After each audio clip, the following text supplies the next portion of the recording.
I absolutely love what I do. I love it. I love helping people to overcome challenges to reaching their goals. I love being able to see the look on somebody's face when they get their first set of keys. I love what I do. And a lot of people don't understand that. They look at me and go, how can you love what you do when you're putting people in debt?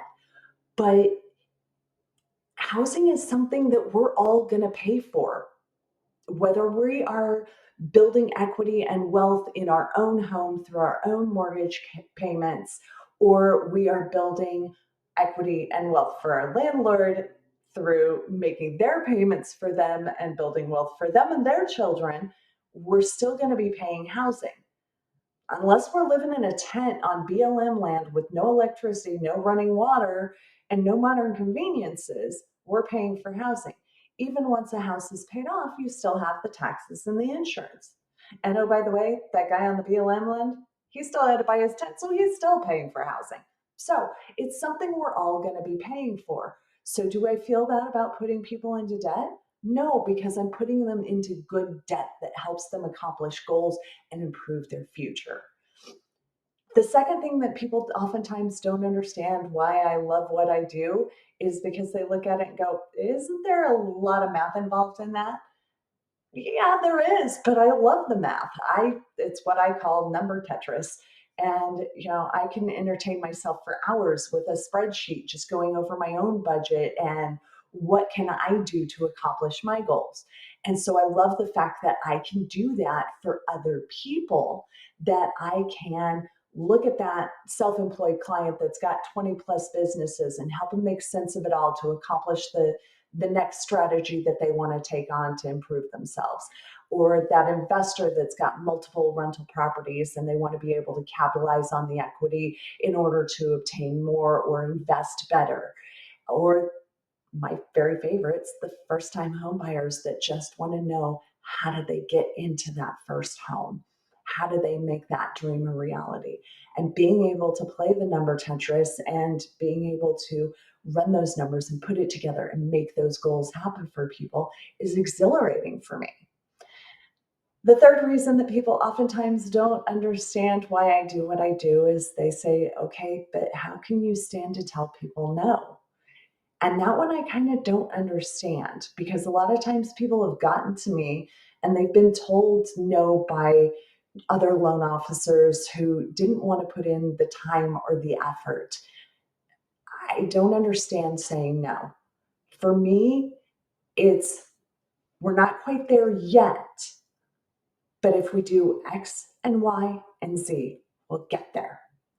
And giving people hope for the future, making sure that they walk away with a plan, with a strategy that's going to get them to their goals, and being able to see that light in their eyes when they know that something is possible, that they've been only dreaming of, that they have the ability to make it a reality by doing these things.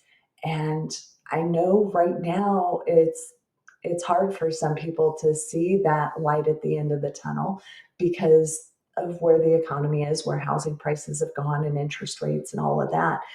But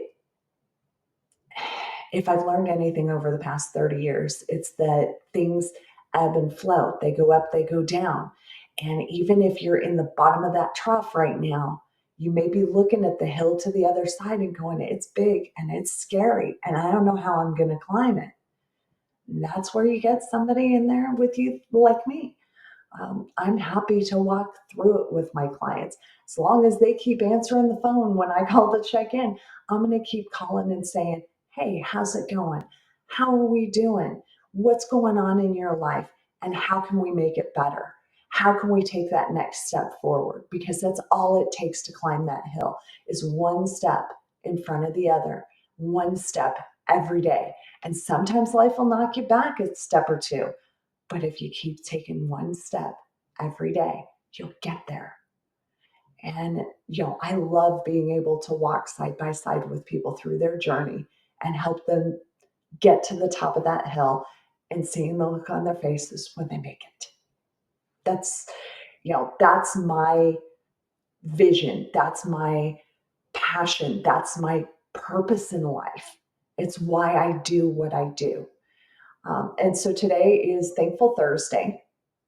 So I am here to say thank you to my dad, who 33 years ago, about 6 months after I graduated from high school, was working for a mortgage company and they needed somebody to answer the phones and type up some documents. So, he called me in to help out, and that got me my exposure. He eventually got out of it and went on to doing appraisals, but I stuck around because I found my spot.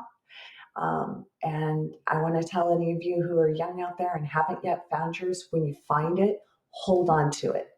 Whether it makes you a living or not, hold on to that passion and stick with it, because you'll find a way for it to make a living for your family. I'm lucky enough that this does. But you know what? Even if it didn't, I'd still do what I do. I love it that much.